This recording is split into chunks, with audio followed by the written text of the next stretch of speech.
যতই পরিস্থিতি খারাপ হোক না কেন এই তিনটি জায়গায় স্ত্রীকে কখনোই একা ছাড়বেন না, না হলে ঘটতে পারে অনেক বড় বিপদ।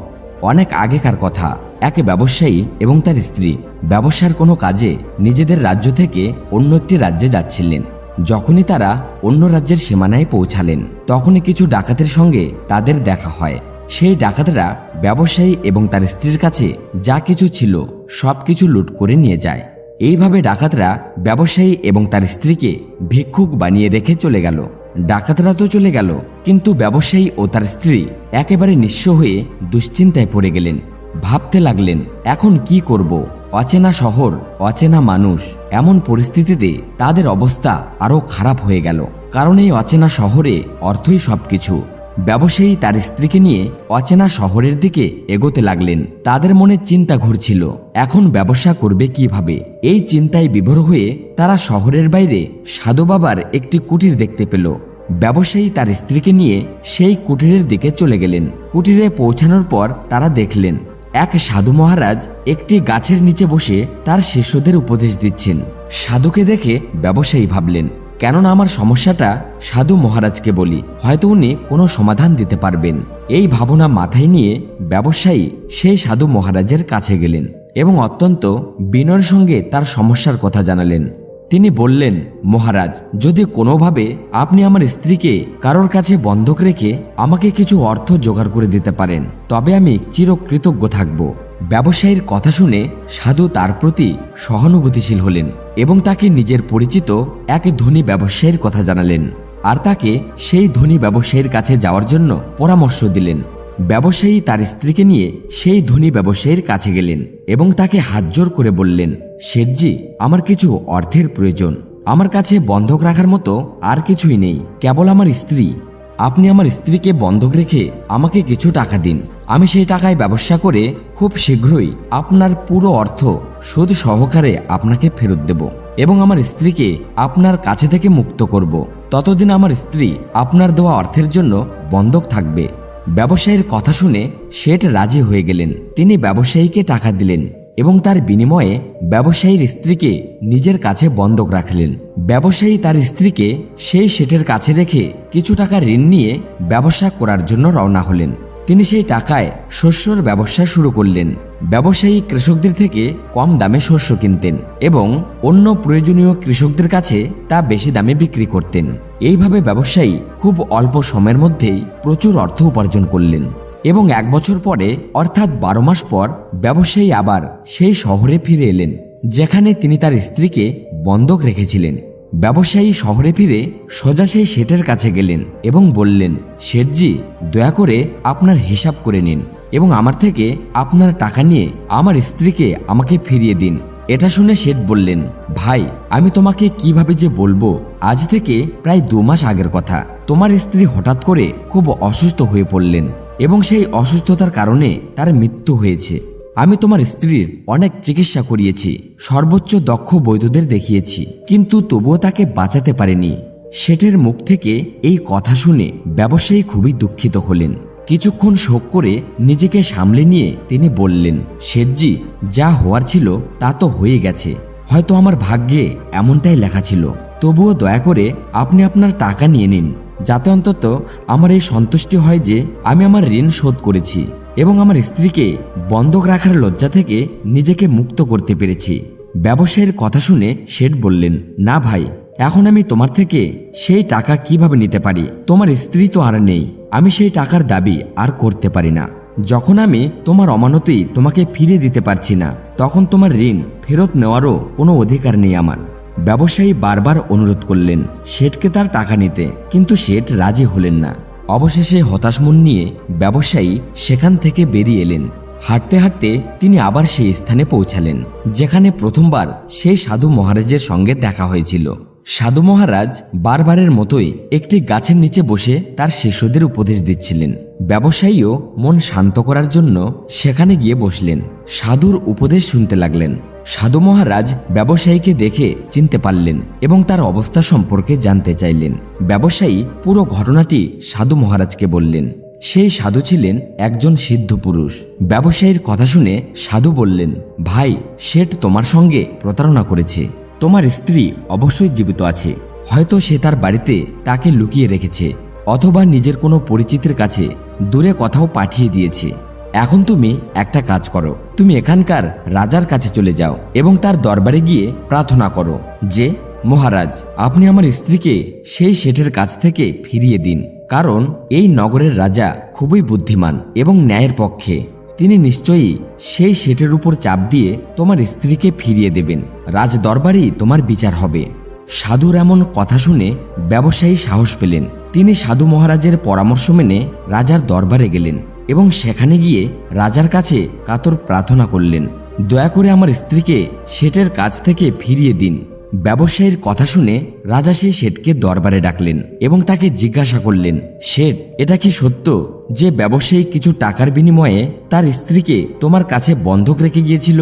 শেঠ বলল, হ্যাঁ মহারাজ, ব্যবসায়ীর এই কথা একদম সত্য। রাজা আবার বললেন, তাহলে তুমি তার স্ত্রীকে কেন ফেরত দিচ্ছ না? শেঠ বলল, কিভাবে ফেরত দেব মহারাজ? আমি তো ব্যবসায়ীকে আগেই বলেছি যে তার স্ত্রী 2 মাস আগে মারা গেছেন। এখন আমি ধর্মরাজের কাছে গিয়ে তো তার স্ত্রীকে ফিরিয়ে আনতে পারবো না।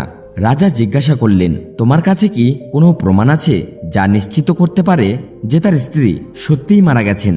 শেঠ আত্মবিশ্বাসের সাথে বলল, হ্যাঁ মহারাজ, যিনি তার স্ত্রীকে চিকিৎসা করেছিলেন তিনি এই বিষয়টি নিশ্চিত করতে পারবেন। এছাড়াও সেই 4 জন ব্যক্তি যারা তার স্ত্রীকে শ্মশানে নিয়ে গিয়ে দাহ করে এসেছেন, তারাও সাক্ষী দিতে পারবেন। শেঠ এতটাই আত্মবিশ্বাসের সঙ্গে কথা বলল যে রাজাও তার কথা বিশ্বাস করলেন। এরপর রাজা ব্যবসায়ীকে বললেন, ভাই, যদি তোমার স্ত্রী জীবিত থাকতেন তাহলে আমরা তাকে নিশ্চয় তোমার হাতে ফিরিয়ে দিতাম। এইভাবে রাজা ব্যবসায়ীকে বুঝিয়ে বিদায় দিলেন। ব্যবসায়ী মন খারাপ করে আবার সেই সাধু মহারাজের কাছে ফিরে গেলেন এবং রাজার দরবারে যা কিছু ঘটেছিল সব কিছু খুলে বললেন। সব শুনে জ্ঞানী মহারাজ বললেন, আমি ভাবিনি যে রাজা এতটাই বুদ্ধিহীন হতে পারেন। আমি দুঃখিত যে রাজা তোমার সঙ্গে ন্যায় করতে ব্যর্থ হয়েছেন। তিনি শুধু শেঠের কথাই বিশ্বাস করেছেন এবং তোমাকে বুঝিয়ে আমার কাছে ফিরিয়ে দিয়েছেন।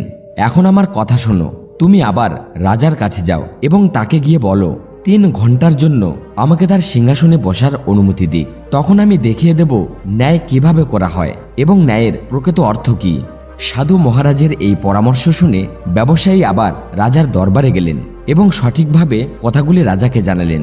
ব্যবসায়ীর কথা শুনে রাজা বললেন, 3 ঘন্টার জন্য সিংহাসন ছাড়তে আমার কোনো আপত্তি নেই। এতে যদি তোমার ন্যায় হয় তবে আমি সিংহাসন ওই সাধু মহারাজের জন্য ছেড়ে দেব।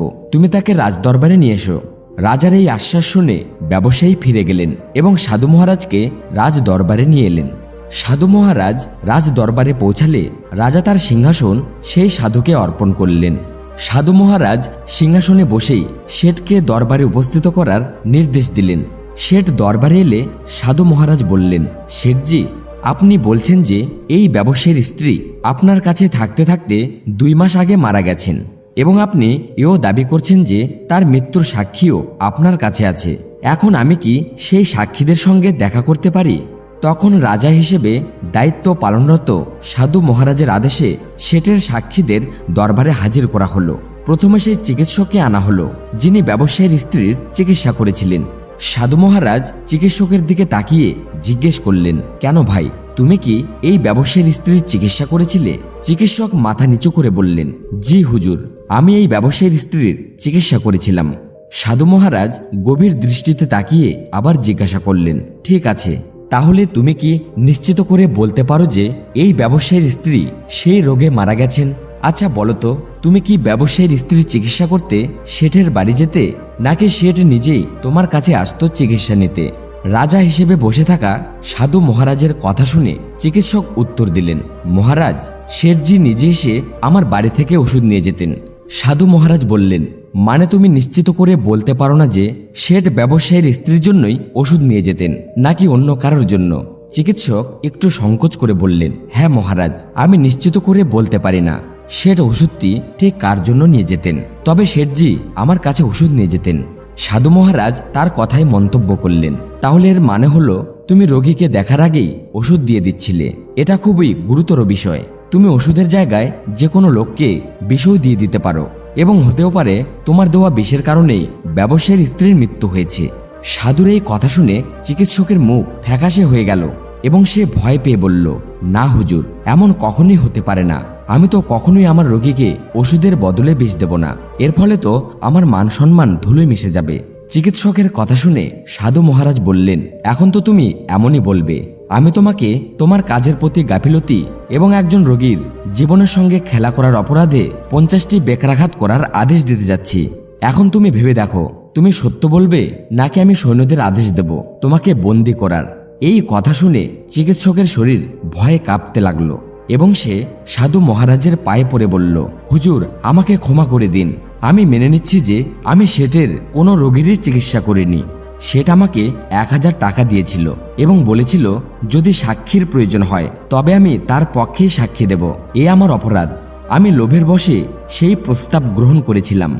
রাজা হিসেবে বসে থাকা সাধু মহারাজ বললেন, চিকিৎসক, যাই হোক না কেন তুমি তো অপরাধ করেছ, সুতরাং আমি তোমাকে মিথ্যা সাক্ষ্য দেওয়ার অপরাধে 20টি চাবুক মারার আদেশ দিচ্ছি। সাধু মহারাজের আদেশ অনুযায়ী রাজা তার সৈন্যদের মাধ্যমে দ্রুত সেই চিকিৎসককে বন্দী করলেন এবং চাবুক মারার নির্দেশ দিলেন।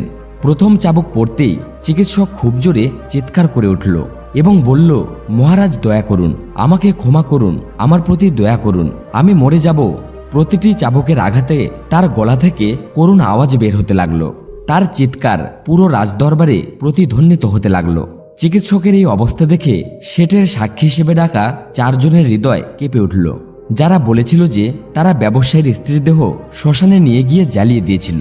এখন তাদেরও পালা এসেছে সাক্ষী হিসেবে হাজির হওয়ার। সাধু মহারাজ তাদের জিজ্ঞাসা করলেন, তোমরা বলছো যে তোমরা এই ব্যবসায়ীর মৃত স্ত্রীর দেহ শ্মশানে নিয়ে গিয়ে জ্বালিয়ে দিয়েছ। আমাকে এটা বলো, মৃতদেহের স্নান করার পরে যখন তাকে কাফনে মুড়িয়ে মাটিতে রাখা হয় তখন তোমরা কি সেই মহিলার মৃতদেহ দেখেছিলে? এই প্রশ্ন শুনে সেই 4 জন উত্তর দিল, না হুজুর, আমরা তো তার মৃতদেহ দেখিনি।